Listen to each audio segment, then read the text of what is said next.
Hey everybody, welcome to Northeast Alabama Mustangs softball show here with Coach Joe Guthrie. Sorry about not having no countdown tonight. As I always say, technology is great, but then sometimes when it don't work right, you hate it. But when it works right, you love it. But anyway, we're here with Coach Joe Guthrie, of course, Phil Harris, Howard Chaney. Coach, a big weekend this past weekend, last week and the weekend as well, taking on a very good Gaston State team and coming out with a I guess you'd call it a sweep, a 4 game series win. Yeah, we're pleased. I thought our kids did a really good job executing the plan. Particularly, on the offensive side, there wasn't a lot that we didn't, that we weren't, hadn't had a pretty good plan for. And I thought, that it was a tough game, particularly on Saturday. I thought the Simpson kid pitched really well for them. We were able to get her in deep counts, and Addie was able to get a little bit ahead of the pitch count on our end, being more efficient, and then that helps set you up for a good sixth and seventh if you're winning the pitch count war in that particular situation. So it's another example of finding kind of a different way to win. We haven't had really a game where we've had to win one that way. So we're grateful for all those adverse moments as we march toward the depth of the season. So, yeah, good. And it's always tough on the road. I don't think they'd lost, but maybe one game, at home all year. So, tough challenge. We'll take, we've got an even bigger challenge this week. I think, we just have to continue to embrace the adversity that's going to come there, come our way, and continue to, find ways to overcome it. Absolutely. And before we went live, you was talking about Saturday. You wanted to put the final. Well, you didn't say this. This is kind of my words, but you kind of want to put that final nail in the coffin to put the game away, but yet you wasn't able to. And you feel disappointed in that. Could you explain a little bit more about that? Well, I thought Thursday, the first game, we came out pretty strongly. They scored first. We responded really well, in game one. And then we were able to put their pitchers in a situation where we got them out, fairly early, and then we kind of had a knockout blow and only played 5 innings. Anytime you can save your starter, going 5 innings, that's a plus for us. And then the second game we did a good job, kind of similarly, but we didn't finish. We had to play. I think we had second and third in the fifth, second and third in the sixth. Didn't close out. We had to play 2 more innings of softball. And against a team like that, you're playing with fire. I wasn't real pleased with that. We worked on that between Thursday and Friday of making sure that we were cleaning off the slate, particularly when, we've done everything right up to that point. We had played a game against a good Calhoun team, on the Saturday prior to that, and we have an 8-0 lead quickly and ended up 8-6. We had to dig our way out of that and, scrape together a 10-8 win. So nothing is taken for granted in the league.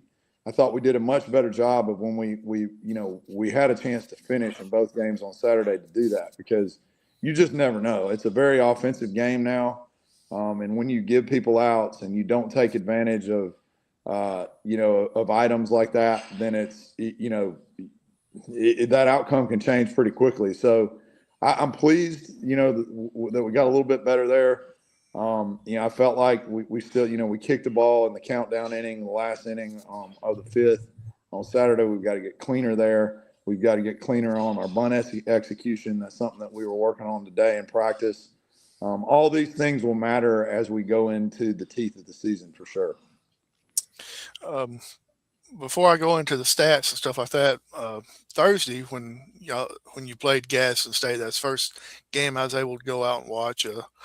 Just to be honest, it's first nice day to be able to go out and watch a game. Just to be honest, I mean, I enjoy the cold weather, but I'm not going to sit out in the cold weather and watch any type of sports, regardless. But anyway, and I noticed something in between innings when you was coming from the third base side, you would pick up the ball and hand it to your pitcher. Is that something that you do on purpose to give her maybe some final instructions, or is that just what is that? What is that? I'm curious. I'm always about superstitions, and I kind of want to know No, if that may be something about that. it's a habit from when I played.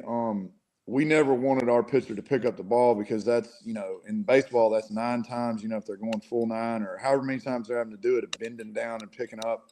When I caught, I wanted to make sure that the throw was in a position where the pitcher's not having to, fall over the place. And the same thing when I pitched, I didn't want, I want the ball where we're having to, conserve energy. So that's kind of where that comes from. I don't like having our pitcher having to pick up the ball. I want the ball in her hand and let's move efficiently to, get 3 outs and go back in and score. So anything that, that may sound like a little thing, but over time, it's everything that you can do to conserve them. We're going to try and do for sure. It's one of those things. Every little bit helps. No doubt. No doubt. Some of your numbers so far this year, offensively, hits 326 hits, batting average is at 418, on base percentage at 473, 31 home runs in 28 games, 227 runs in 28 games as well. And, that's pretty good numbers there so far early on in the season. Yeah, the biggest thing I'm pleased with is, everybody looks at the score on Saturday in terms of offense, and like Acuff's home run, great job. We're not, we're not, certainly not poo-pooing that. But I think in that 7-run inning, Jimmy and I were talking. I think we had 8 singles, in that inning. We were talking. I think I've only seen that one other time that I can remember. We played Iowa about 10 years ago when I was at Penn State. I think we scored 8 on 9 singles in an inning.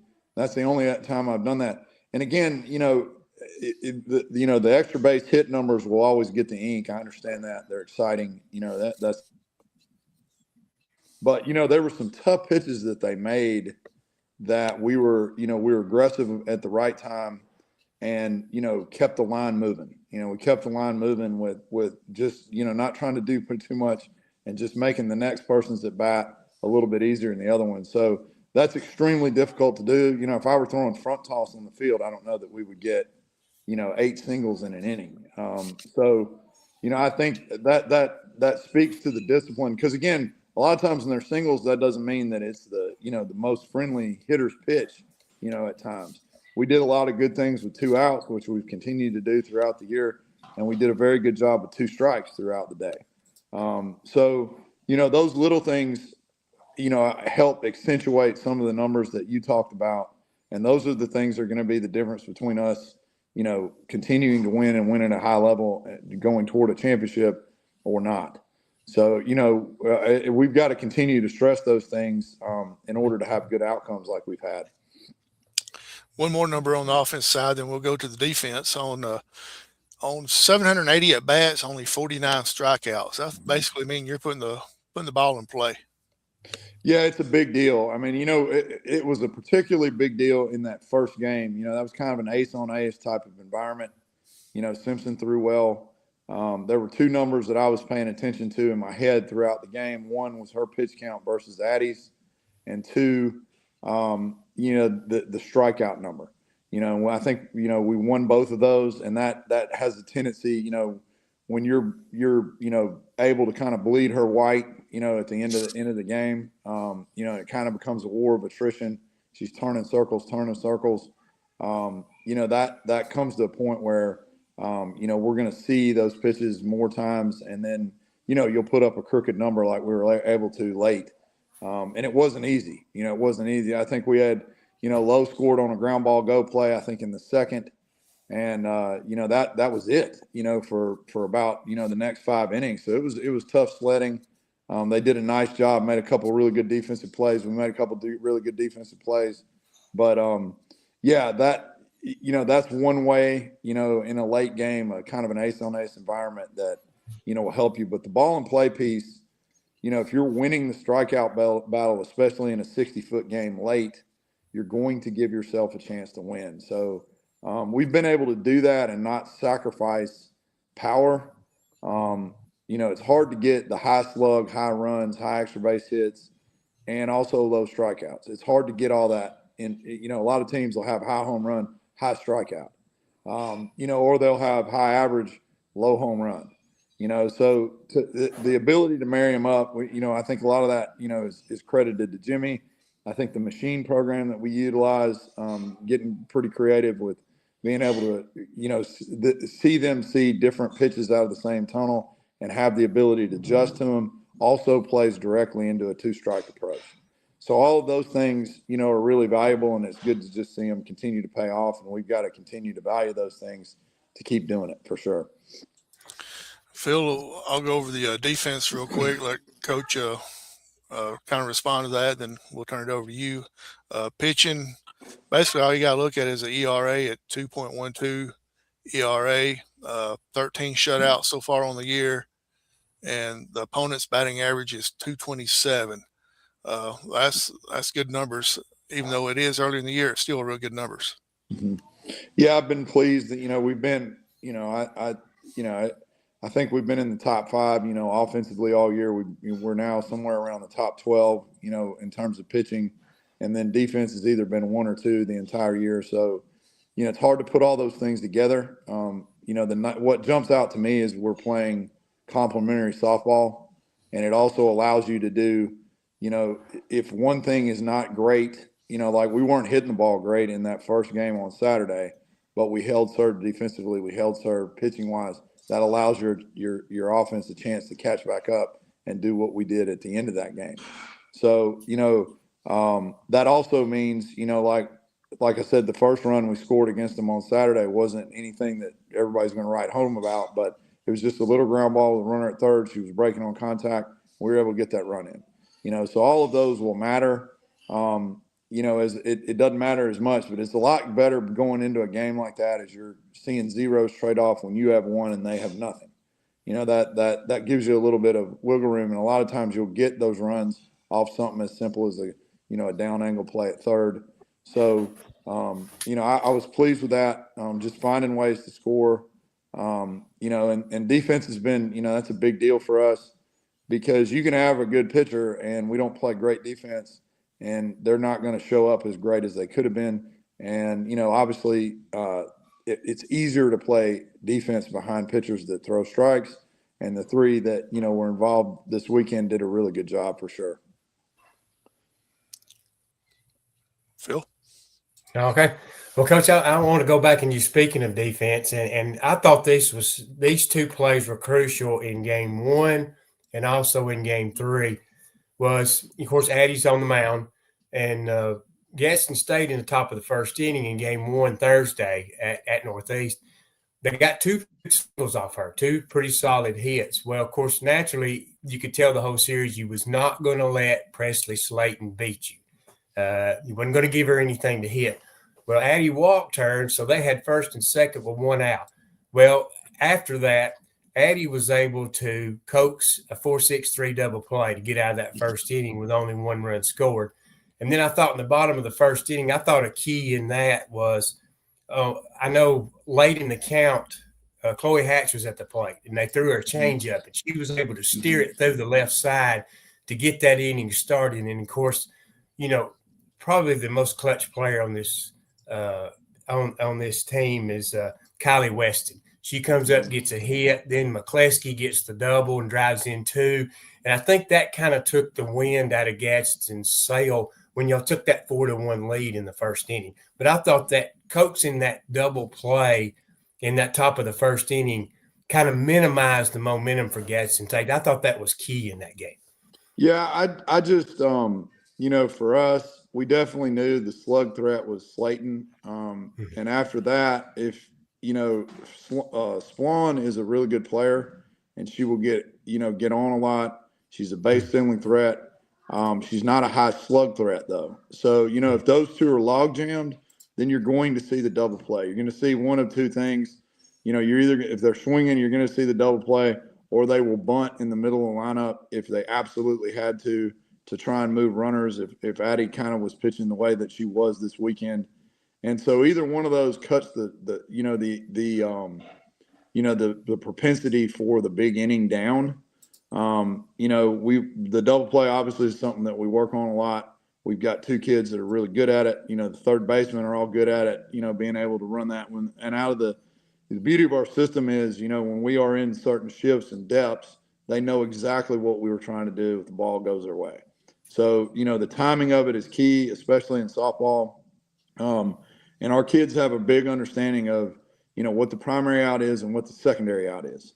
So I thought, we did a pretty good job, in those scenarios.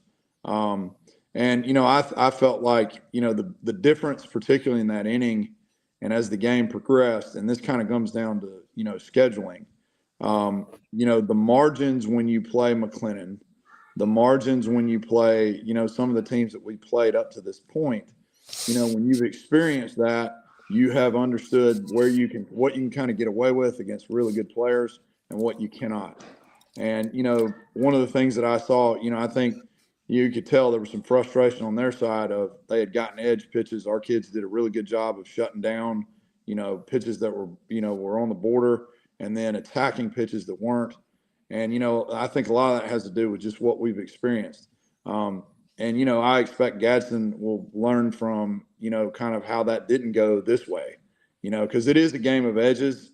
But I thought we did a really good job of responding that. We were kind of ahead of them on that, throughout the week. And it, I think that's a byproduct of kind of the schedule we played for sure.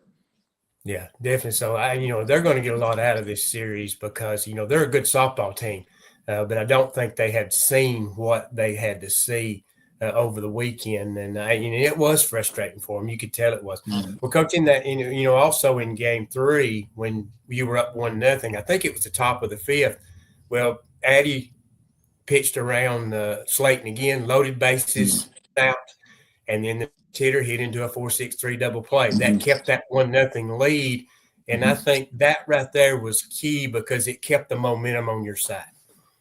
Yeah, I mean, and for us too, we have a couple different ways that we will combat that. That was kind of a, what we call a black look in the middle where, we've got the, you're not quite as pinched up, and that's a situation where, I kind of think of it in my head, in my head of like, the dam could break loose there. So you want your middles kind of not as pinched up tight, but, deep enough where they can kind of survey the ball and be able to play that either in the one hand and the backhand. And that's kind of what happened there. That's something that we work on, fielding balls at different depths, angles at different depths, where you've got to go with the ball out of that and different arm looks at, once something like that happens. I thought EB did a really good job at second, kind of fielding that off schedule. We got a really good, the first part of the double play has got to be accurate. And the second part's got to be quick. If we're not accurate on the first side of it, then that impacts the turner's ability to be able to get it to first. I thought AB, it's a tough play. She was off schedule. She, found the right arm slot. And then Morgan did a really good job with her footwork at the bag, got her shoulders turned around. We made a good throw. And then on the back side of that, Hyman did a really good job, being athletic, catching, the ball with what we constantly talk about, an eyes glove ball ratio. That way, not only we've got the catch, but we're in a position in case anything else broke loose to be able to come off and make a throw. So all of those things were done really well. All of those things are little things, but all of those things have to be done right in that moment. And I think that's a huge credit to the players that, understand and believe in those things, because then they earn a moment like that. So I'm real pleased with that. There's a lot of detail that went into it, and it's good to see the discipline of that execution for sure. Yeah, actually, Perkins made a great play on the ball because she received the ball before she got to the bag, able to square herself and still make a great throw to first because Emery got it to her quick. And but she had to cross the bag and then throw on to first. But that was a beautiful double play, and that was just huge in that game. But I want to talk about Kylie Weston. It just seems like clutch. Chrissy and I were sitting there, and y'all had 2 on with 1 out in the 7th. And I said, right here, Gadsden's going to pay for this. And Chrissy even pointed out that Gadsden's pitcher, she was really laboring in the 7th inning. And Kylie Weston once again came through with a huge hit, an RBI, hit that made it a 2-run lead. And then it swelled up to win 5-0. But it just seems like time after time, Kylie Weston comes through in the clutch. Yeah, she's a really good player. I tell people this a lot. When I was at UAB, she was the number 1 24 outfielder on our board, the number 1. She is a Division I player. She's she understands reads and can general the outfield out there really well. What I will miss the most about coaching her is I feel like we're, on the same page. It's like you can give a lot of freedom. It's like having a veteran quarterback that, understands what we're trying to do. And it makes my job easier in the outfield. As a hitter, she's come a long way. She was a good hitter when she got here. But, Jimmy's done a really good job, and she's done a really good job of getting on the same page of understanding kind of, what she does well and what she doesn't do well. She's very unselfish. If you notice, a lot of times we believe in the ball going, low and hard with 2 outs. We want line drive level or lower, with 2 outs to extend innings. Kylie will die trying or get it done in in those situations, and it bleeds over to our team.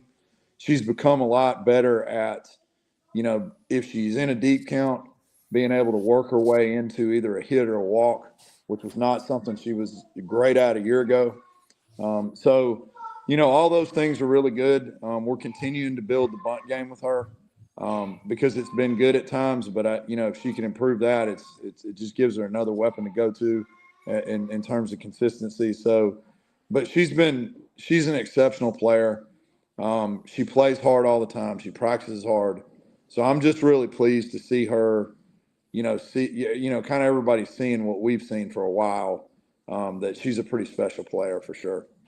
Yeah, definitely. So, and she was key in that 7-run third inning. She led off with a base hit and got things started.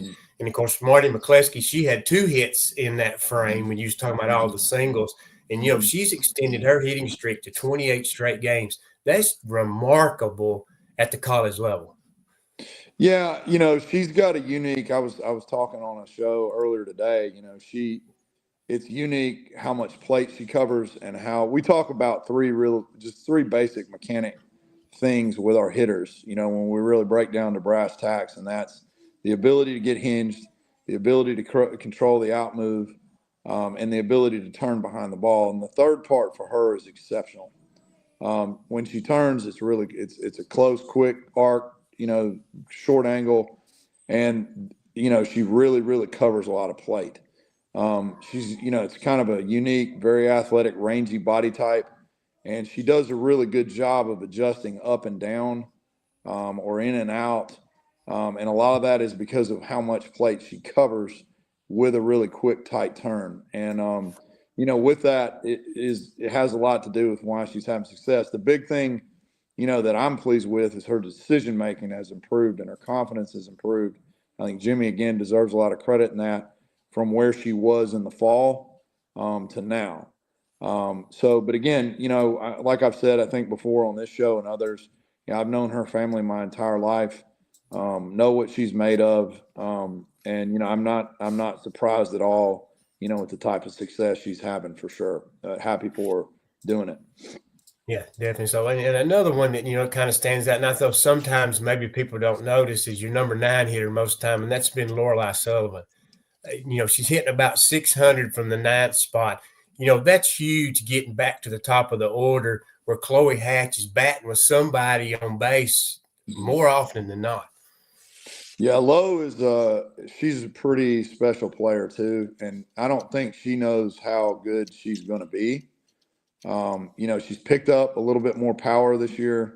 She's stronger than when she came to us. She's a very good outfielder. She's had some freshman moments out there, but she's very good.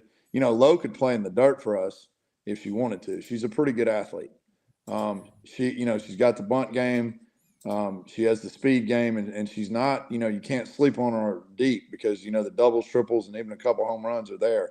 But again, that's another one that, has cleaned up some things mechanically. Again, I give Jimmy a lot of credit, but she's learned, how to leverage the ball the other way, which is a big deal, and she's also figured out, because, we've got a little bit more time to make decisions with her mechanics, that, she doesn't have to go out and, just kind of lose control of the zone because she's so worried about getting the barrel out front, which is what we saw early in the year. I'm pleased with the adjustments that she's made, and, the sky's the limit for her for sure. Well, I'm on the flip side over to the pitching staff. Of course, Eddie Edwards, her usual consistency. defense was great behind her. They helped her out tremendously in both her pitching outings. And also, I want you to talk about Erin Harrelson. She's settled into her role as that number 2 starter, and it seems like she gets better every time out. And of course, Kaylee Warnock in her second year, has become flawless. I mean, she has really pitched well. These 3 are going to be key down the stretch, and it seems like they all 3 are getting more and more consistent. Yeah, the big piece with all of them, I thought Addie, did a really good job. That was a different strategy than we've had to execute this year. We'll probably have to do that again at some point. When you've got a kid that has the numbers Slayton has, you've got to respect that. I think going in, they had like 18 home runs. Well, 12 of them were Slayton's. So, that's obviously something that you don't want to get yourself into, throughout the game. And, I don't know that Addie's ever intentionally walked anybody in her career. And that was something that we worked on. We're like, we're going to have to do this. And it's not hard to do the intentional walk at, if per se. What can be really difficult is, transitioning after you've done that to going right back into the zone again. And sometimes you'll see players, especially if they haven't had a lot of experience doing it, that, all of a sudden you got an intentional walk and then you got another walk that you hadn't planned on, now you got a problem. So, she did a really good job of staying in that and continuing to attack the zone after we kind of had those transitional moments that we knew we were going to have. And the same went for Erin. Erin, I thought, did a really good job of, pounding the zone. The changeup was effective. We could throw, her speed stuff at 2 different levels. So I felt like, that was good. And we got some pitches, in some tough counts that were finding the handle and not the barrel, which allowed us to get out of a couple jams. She's been doing that all year. Kaylee's done a really good job of that too this year. They just haven't panicked, in tough moments. And I think that's the piece where, the defense kind of complimenting them helps. If you know that a team is fielding almost 980 behind you, then, you may have a little more confidence in making that marginal pitch because somebody's going to make a play.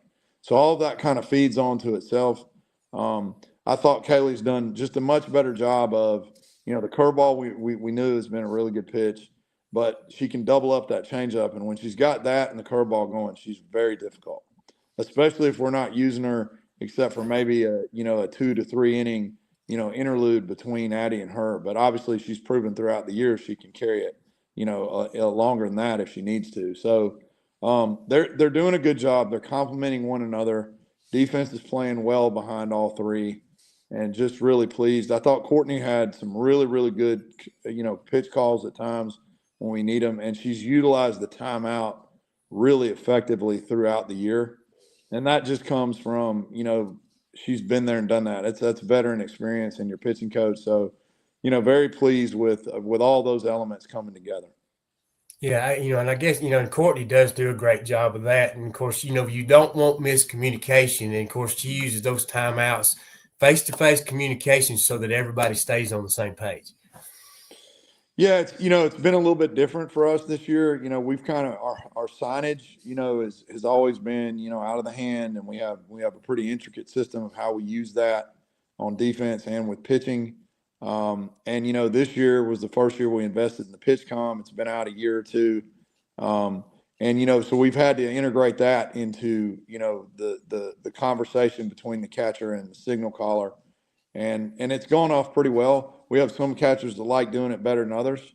But it does kind of, it does allow for a conversation that sometimes would happen, in between innings at a length of a time. You can actually have it ongoing, in that mic, and it kind of saves some of the stuff that, would require more face-to-face later. So, I'm sure you'd have differing opinions because we're still kind of, we're only, I don't know, 6 to 8 months into using it.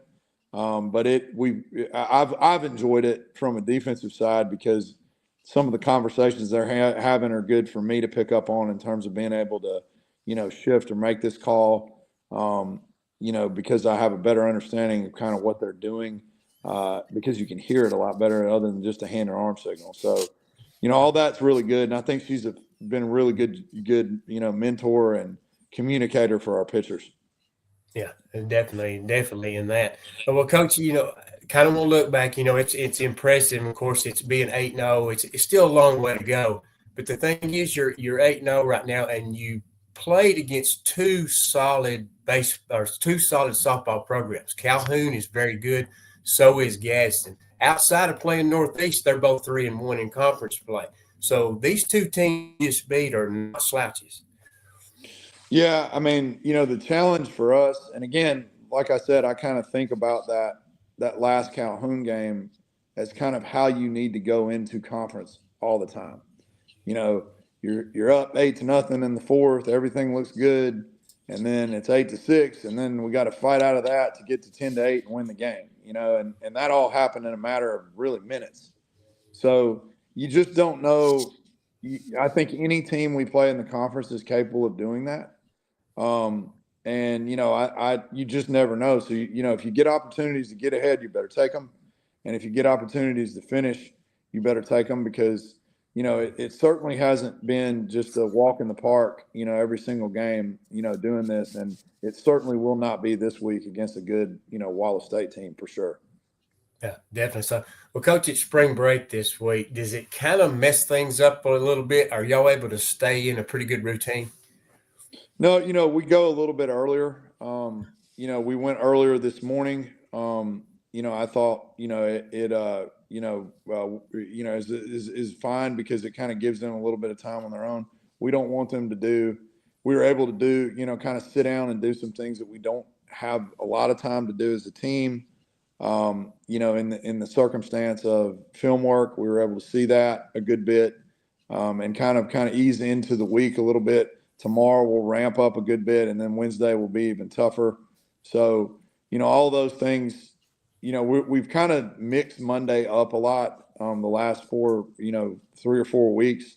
This was a different mix up today, but, I enjoy we'll go early, obviously tomorrow and then Wednesday again. And then on Friday, we're going to go a little bit later because after we finish playing those games, I feel like our team will need some rest, before obviously a big conclusion on Saturday. So that, it's a little bit challenging, but I appreciate kind of the time, and I hope that, our players are having fun, but also, getting some rest mixed in as well.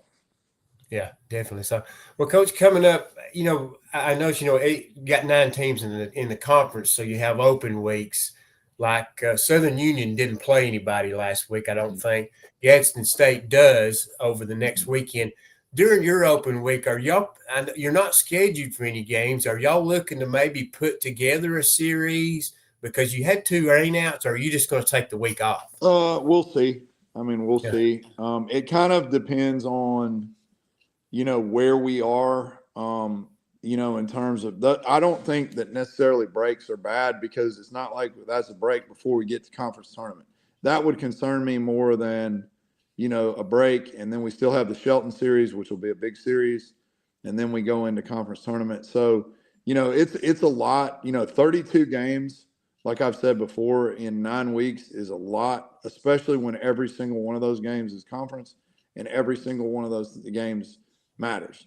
I've said this for years, and it usually falls on deaf ears, no matter what level you're in. I sit on the rankings committee, with NFCA and the NJCAA representatives. And I was on the RPI committee for a while on the NCAA side. And one of the things that always frustrated me with a lot of the numbers is anybody that's ever coached knows that there's a difference in beating a team in conference or just playing a team, in non-conference.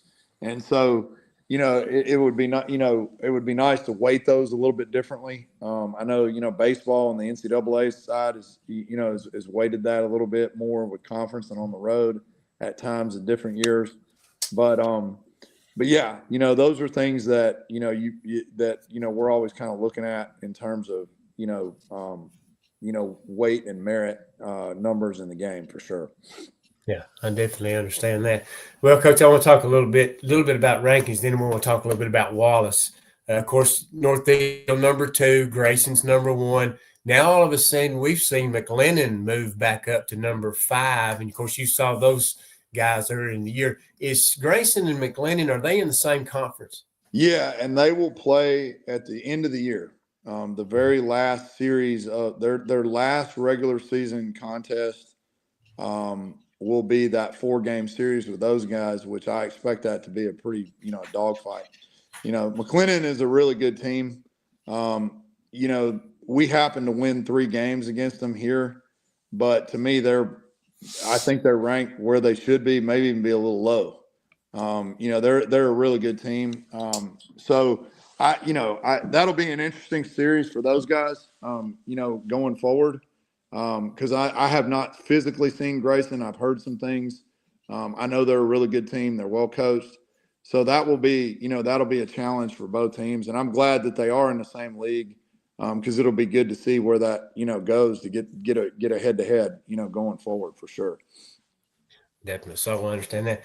Well, Coach, big series. We've talked about this. Of course, Wallace State of Hanceville. They have been a mainstay in this conference. The thing is about them, they've been there, they've done this, they've been in big series like this. You go there first. Tell us a little bit about their team. I know they're very good pitching wise, but tell us a little bit about Wallace Hanceville. Well, so yeah, they do. They've, they returned 2 kids, Smith and Howard, that were mainstays on that team last year that finished 3rd in the country, which is the best finish that we've had in a number of years for any team, in the World Series coming out of the Alabama Community College Conference. So, this team, a bulk of that team returns. They've got a couple speed kids on the slap side at the bottom of the lineup. They've got another one in the one hole, and then kind of the sun rises and sets, offensively for them with the Sertel kid who's got got some of the best numbers in the country, which is not a surprise. She had that last year. She's a dangerous out. She's a really good player. So, they've got a good mix. They defend pretty well in the places where it matters. It's an athletic team. They're a balanced team. So, it'll be a good series for us. There's a lot of ways that they can challenge us. And we're looking forward to being prepared and overcoming those challenges for sure. Yeah, definitely. Well, what are the plans to go down to Wallace? I mean, it's kind of like the trip to Gadsden, not that far off. Kind of what are the day plans for going down? Yeah, I mean, with those close ones, and this would, if we're fortunate enough and we want to be, at the end of the year, in the championship game at Oxford, even a shorter distance like that, we're at the, when we get to the World Series, we like to the shorter distance ones, we kind of like to hit in our own place, which allows us, a little bit of leeway once we get there. And then we'll show up and do our thing on the defensive side and get ready to play. We've done that a couple different times this year on shorter games, like, Calhoun's not too far away, Gadsden's not too far away. Same holds true for a Hanceville or a Sneed or even a Shoals. So, those allow us to, utilize some of the, pregame that we might do, down at their place. We can do that at ours, kind of in our own kind of comfort setting, and then roll from there. So that's the advantage of the short distance for sure. Well, Coach, I got to go down to the game. Of course, I saw you there at Gadsden. I was impressed. Well, did we lose him?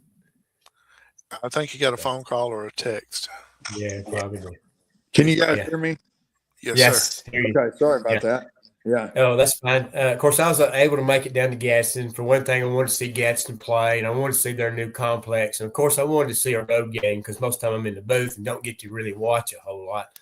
And but while we're down there, I was very impressed. Northeast travel well. Lots of folks made the trip down to Gadsden. Mm-hmm. Yeah, we're real appreciative of, the support we've had. We had several high school kids in the local area came up and did lessons today. That's an aspect of, how we're kind of connecting to the community. We have several kids in the area that take lessons from people like Kaylee Warnock or Sophia Murphy. Addie Edwards has done some of that. Briley Weber has done some of that. So those are good way. Those, will get kids in the ballpark. I'm trying to get, my 4-year-old is playing T-ball in Scottsboro right now. I've invited that team and even the whole league I'd like to see, some of the younger kids come. But, it's no secret to you guys. Softball is exceptionally popular in this area. That's part of the reason I came here. It's very nice, especially in a road sense, to see people travel that way. The other piece of that is there's a lot of recruits that are following us. Yesterday, I could not move from my office. I had to go. I think I had 15 phone calls. We had a visit yesterday. We're getting a lot of interest. It's turning into kind of Grand Central Station. And, we've always had really good, our recruiting's been fortunate since we've been here, but we're really doing some special things right now. So obviously, having some success early on helps, and we got to continue to do that so that, we continue to, refill the tank every year for sure. Well, I noticed that you'll post that good news for Northeast softball. You can't talk about, but I'm assuming you're talking about commitments. You just can't talk about them yet. Yeah, I mean, we're in some good, I can talk broadly about it. We feel really good about our 26 and 27 class. And we're also, part of that is the bounce back arena. We feel really good about what we think is going to come to us, from the 4-year level for next year. That is a reality of what we're playing in now. Certainly the Emory Burks and the Francesca Lumps have not hurt us at all, in that arena. So we're going to continue to do that and add those pieces. So we feel really good about it. We've been able to, in the 27 group, we've got a kid as far away as Chicago, and then, there's another one that, is right down the road. So, all those things are good. It helps you make a national imprint and continue to, grow the brand for sure. Yeah, definitely. And that's understandable. And of course, on the flip side too, there's a lot of kids in this program doing well. Are they getting a lot of interest for playing at the next level? Yeah, I would say between Jimmy and myself, we entertain about, 20 to 40 emails or calls a week. We had 3 last week on visits. We had 3 also get offers. 2 of them were D1 offers. Another one was a D2 offer. So they're starting to roll in, and they're going to continue to do that. Obviously the more success we've had, it did not hurt us this fall. When you beat 4 Division I teams, that helps you. I mean, there's no better evaluation than head to head, and you can kind of see what you're doing against a group that you could potentially go play for. So all those things are definitely positives for the program moving forward for sure. Yeah. Well, okay, Howie, I will turn it over to you and let you take it.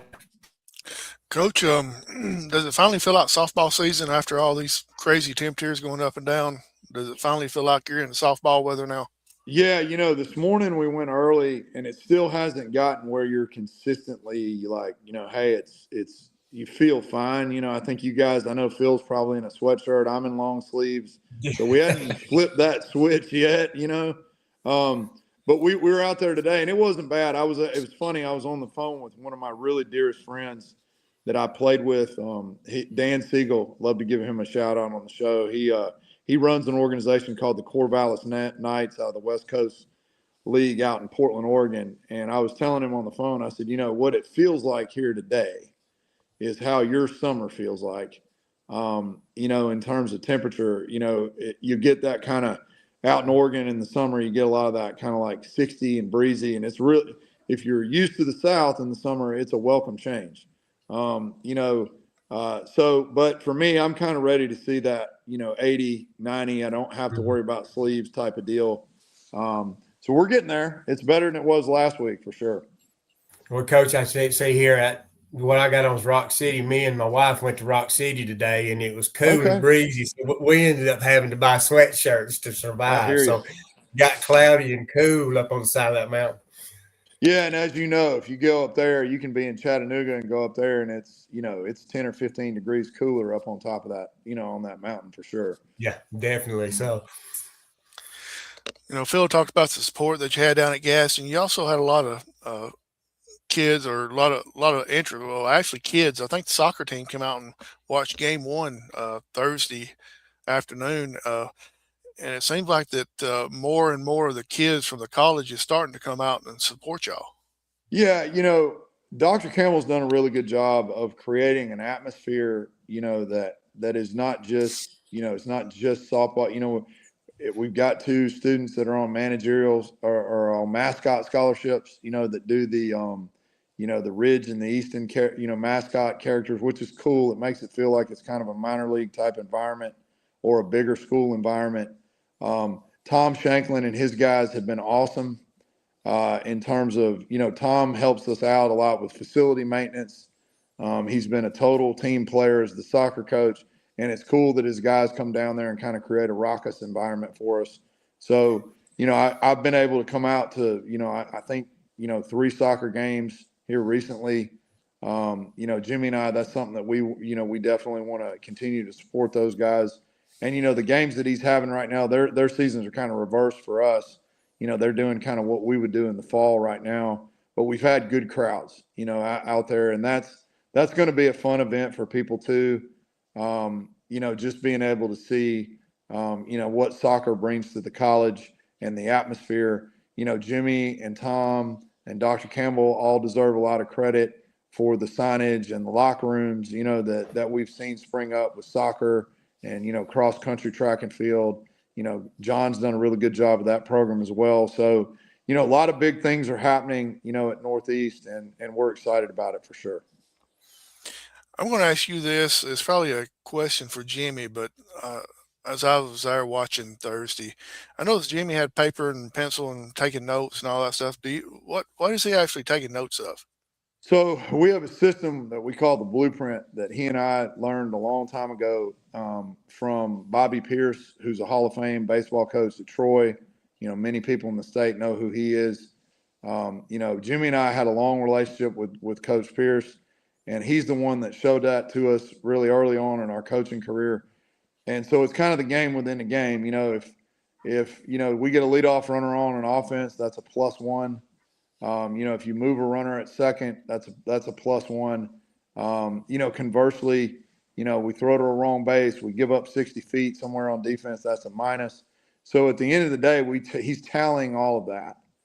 And what we start off with each Monday is where there's the notes of it, and then we have a plus minus, system, and we're 27-1. And here's what's interesting about the 27-1. All 27 wins, we've had more pluses than minuses. Had more minuses than pluses. So it's a really good way to teach kind of the game within the game. After a while, you'll see the players start to celebrate and have conscious conversations and actions that are relative to the blueprint, rather than just, there's some, opponents, some teams that we played in the past where, their conversations are about their batting average and not, team-oriented items that are either gaining, preventing the other team from scoring or allowing us to score. So, those are things that we set a precedent on. That's what Jimmy does very diligently over there. Unfortunately, not, we at the SEC, we don't have 900 managers to compile on that data. So he just does it right there on the fly. Kind of looks like a reporter sometimes doing it, but it's highly valuable info he's putting down. Yeah, and it's got to save time because he can do it on the fly, like you said, and y'all don't have to go back and watch game film again to see who did what. We'll go back and do those, but that's where we start with at the beginning of every week. We want to make sure we highlight those items, the things that we've done well, and then the things that we need to improve. And that system allows us to be very precise on, what specifically we're either doing well or not doing well. So it's a good system. He and I have been using that for about 20 years, and it is definitely directly translational into whether you're going to be successful or not in the win-loss column. And the girls probably knows enough about it by now that they know that, hey, we're going to have a good number at the end of this game, and they're kind of excited to hear about it. And then they may also know that, our numbers are not going to be very good. Even though you got the win, the numbers may not be very good, and they're going to be very disappointed to hear the numbers as well. Well, we look at it, so much about, just having your head in, like, for example, if you, make an error or we fail to move a runner, that isn't something that really needs to linger in any kind of emotional doubt or disappointment. Um, you simply need the next person needs to pick that opportunity up. That way we get back in the plus column. So as a team, if I strike out and there's a runner the runners at second and third, that goes down as a couple minuses. But then the next person gets, either moves or score that runner. Now we got a plus. Now that erases the minus. On the defensive side, the double play, I think we had a walk in that inning, the one that Phil was mentioning earlier. Well, that was completely, wiped off the board with a double play. So it gets the players in a mindset of, don't linger on yourself, execute in the moment, the situation, so that now we're marching towards victory rather than, it's an individual stat. This is something that a lot of people that, like parents, I see at a lot of these high school games totally miss that. They're all consumed with batting average and, those kind of things. And batting average does not translate directly into run scoring. And at the end of the day, you've got to have 9 people working together to score runs. And I thought that was something that we did considerably better than anybody else in that 4-game series. We were working together to score runs, and it showed. And that's a harder lineup, to deal with than one that you got 1 or 2 that are out on an island and everybody else is kind of doing their thing. You might be successful and do it, but you're not going to be as consistently as successful as what we saw here. So, that's something that we always want to hone in on and make sure that our players understand and we're speaking a common language, so that we're continuing to improve for sure.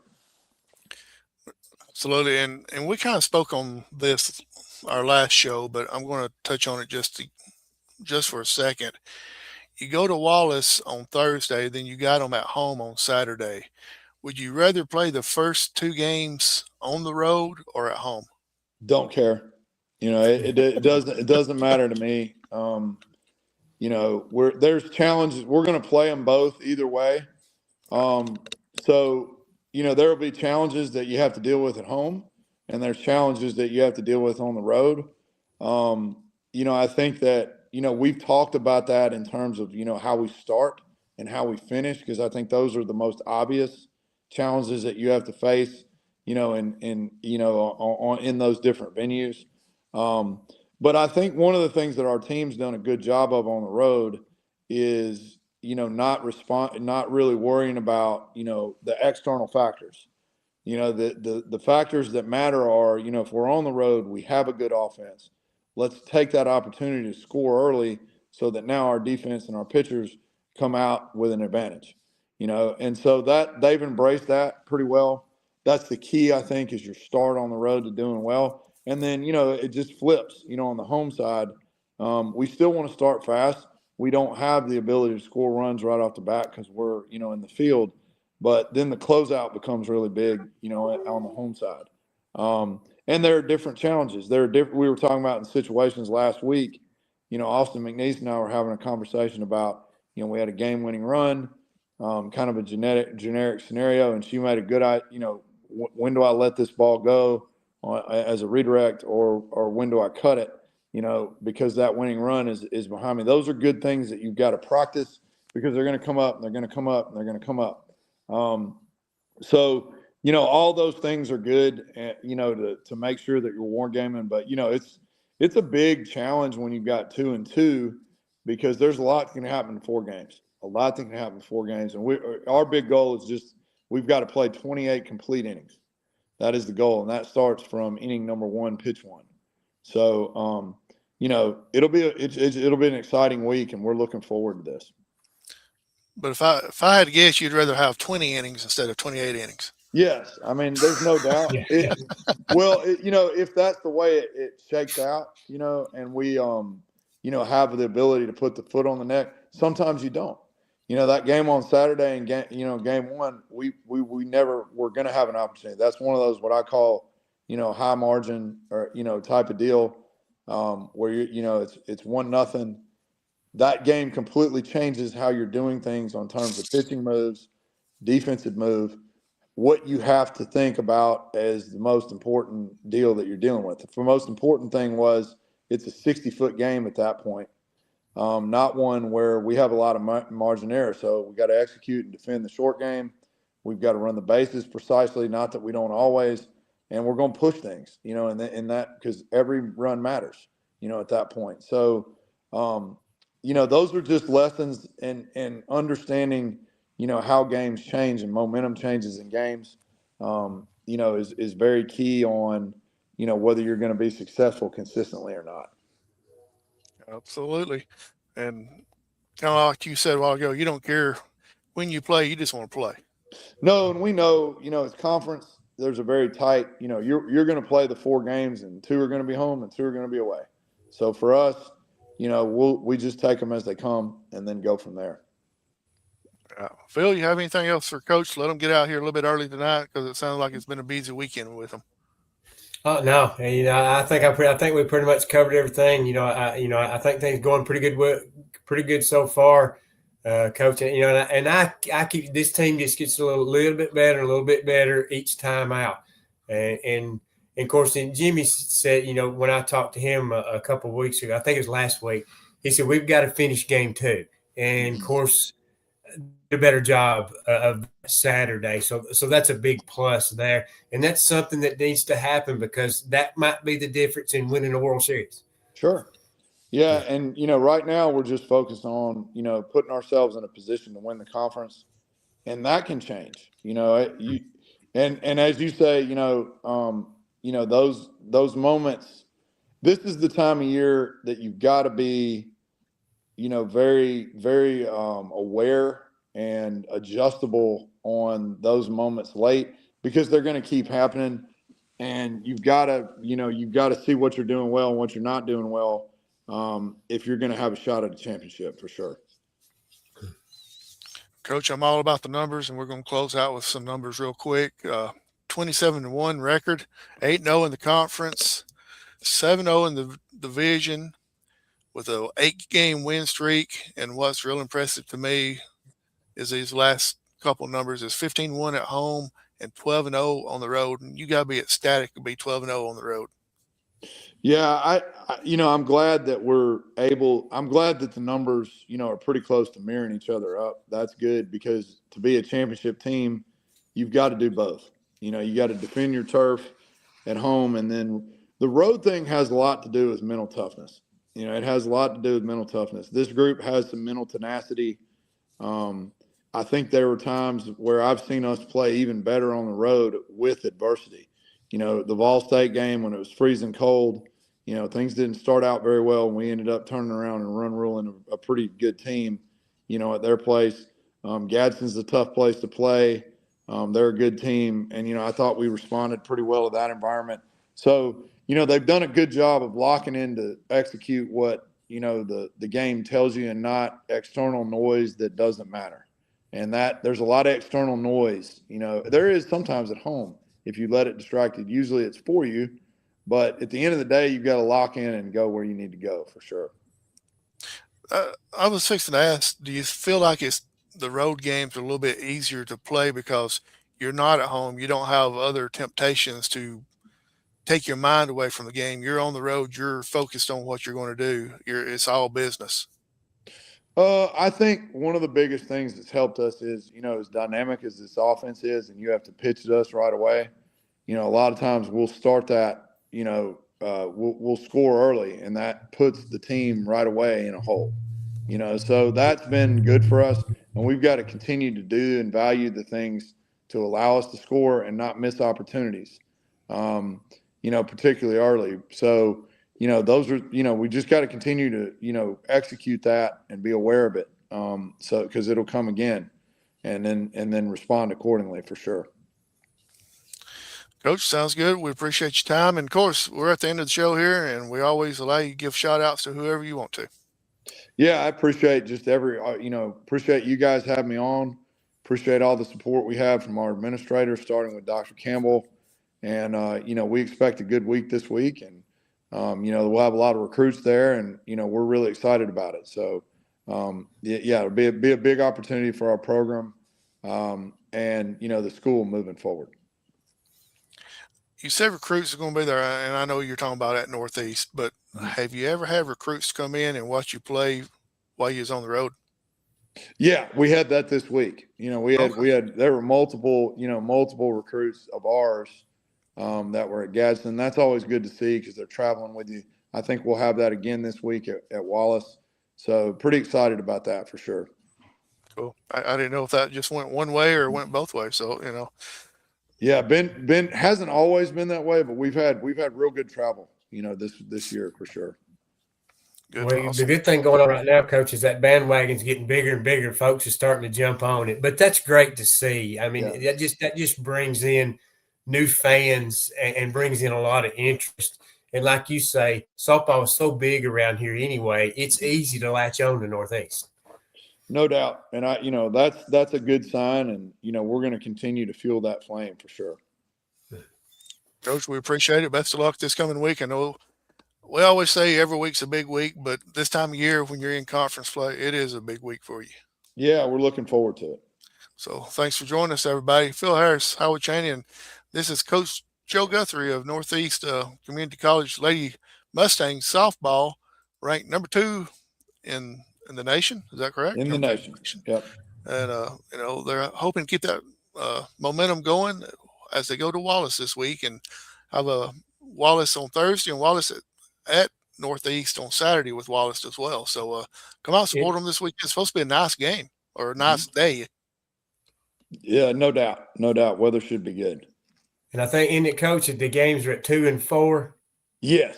2 and and at 4. home, and also at home on Saturday, 2 and 4. Correct. Yeah, that's Okay. correct. Yeah. That's correct. Awesome. Yeah. If you're in the area, go by Northeast and watch that beautiful facility you got there, Coach. The first time I've been there, it was beautiful.